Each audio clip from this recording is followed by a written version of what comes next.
We all have that one unforgettable school story. That one story that follows you one way or another.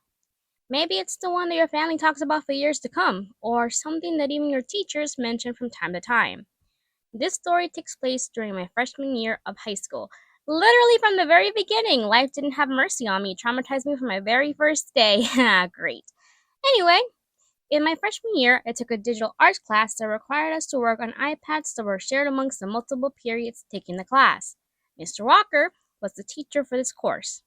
He was a nice, albeit strict man who saw the creativity and passion in each of his students and encouraged them to do their best on every single assignment, even if we were all basically amateurs at that point. Mr. Walker complimented me on my work, and him and I built a mentor mentee relationship. He was the Yen Sid to my Mickey Mouse, so to speak. The last assignment of the first marking period was one that consisted of creating a war propaganda poster by mixing elements from 4 pieces by World War II artists from different countries. My group got Japan. I legitimately cannot remember which artist I ended up choosing, but I had chosen my pieces and had gone to work. I cannot emphasize enough how hard I had been working on this piece for 2 months straight. Whenever I got the chance to sit down and work on it, I did. During free periods, lunches, etc., I was working. And all my hard work ended up being worth it, since I had finished my assignment a couple of weeks shy of the end of the semester. And because of that, I basically had a free period at the end of the day. A couple of days after I finished my piece, I grabbed my assigned iPad and opened up Procreate, and all the pieces in the app were gone. Poof. Vanished. Nowhere to be seen. 2 months worth of work completely gone.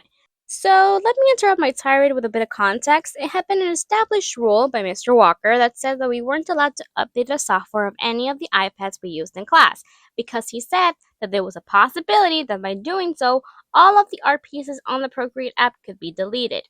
And this was a very serious rule, as we weren't the sole owners of the iPads.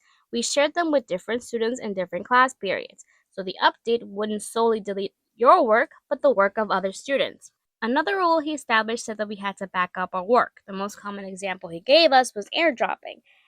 But that wasn't an option for me because, drumroll please, I have an Android. Feel free to leave your death threats in the comments below. So I had kind of been living on the edge by not backing up my progress throughout the semester. I know, it was very dumb and irresponsible, but I am indeed very dumb at times, and this was 14-year-old me doing my best. As it turns out, the kid in the class before me that also used my assigned iPad had decided to be cheeky and update the iPad, deleting all of my work. And what was my very mature, very rational reaction? Why? Why did this happen? I had just finished all of my work. I was done! Wait. I showed Mr. Walker my work the day before. He knows it was done. I'm sure he'll grade me based on what he saw, right? Right? He said he couldn't. I am not afraid to say that I cried. I bawled like a little baby the rest of the class period, thinking to myself, how the heck am I going to fix this? So after I left school, I asked my grandpa, who had picked me up, if he could take me to my aunt's house, hoping that she'd have some kind of an idea of what I could do, as she is the most centered person I know, and she said something to me that I still hold on to this day. Cry all you need, because once you've vented out all your emotions, you'll be able to think straight and rationally. After calming down, I started thinking, and my aunt helped me come up with a plan. She emailed my teacher under the guise of being my dad and asked for the artist we originally picked from. He never responded. I looked up the artist from the same category we originally chose from online and chose a couple of different pieces. I asked my dad if he could borrow his friend's iPad, and he in turn offered to let his friend keep the Apple Pen he'd buy in order for me to finish this project over the weekend. You heard that right? Over the weekend. I was going to start and finish an assignment that had taken me weeks, no, months, to originally complete over the course of 2 days. It wasn't going to be easy, but I knew I had to prove to myself that I could take responsibility for my actions. Over the next 2 days, I worked non-stop on the piece, hunched over on the couch working on a screen, moving the pen as fast and carefully as I could. My parents were pretty supportive throughout those 2 days. My dad insisted that I take breaks every couple hours, and my mom would bring me food or really anything I needed as I worked. Not bad for a divorced couple, huh?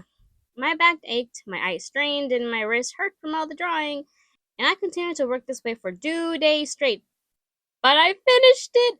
I cannot describe the joy and euphoria I felt at that moment. It was like that feeling you get when you close all the tabs on your browser once you finish a school project, or lying down in your bed sheets after a long day. It felt amazing!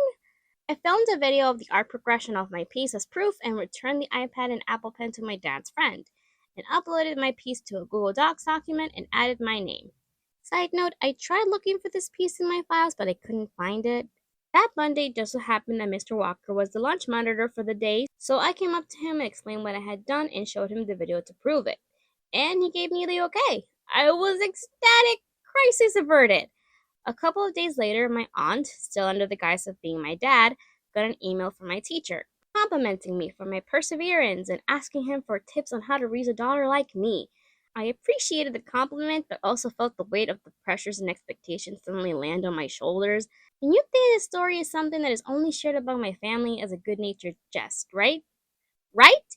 Well, you would be very wrong. The next year, I passed by Mr. Walker's classroom and saw him teaching the incoming freshman digital arts class and said a quick hi. As we chatted for a bit, I looked at the iPads and started giggling, remembering what had happened to me the year before. Okay, look, laughing is my coping mechanism, okay? Funny side story. My dad and I went to watch Godzilla King of Monsters together, and during that scene where they dropped the giant oxygen destroyer bomb in the ocean, I started laughing. And not because Godzilla had died. No, no, no, no, no, no, no, no, no, no, no, no. It was because of the sound effect that the many fish made when they went up to the surface of the ocean. It was the sound, not the situation, but my family will never let me forget it, especially my dad. Mr. Walker asked me what I was laughing at, and I just said that I was remembering last year's incident, and I made the offhanded remark that maybe he should start using my experience as a cautionary tale, and then I looked up at him and saw the slyest smirk on his face. He was already doing that? He was already doing that? I'm sorry. I didn't know that we were using traumatic incidents as little stories to tell future students while I am still in the building. Hey kids, let me tell you about the time a student almost had a mental breakdown in the middle of a class and could have failed the entire first half of the semester because of some knucklehead stupid prank. As you can see, I am very much at peace with what happened and can now look back at it as just another silly high school story.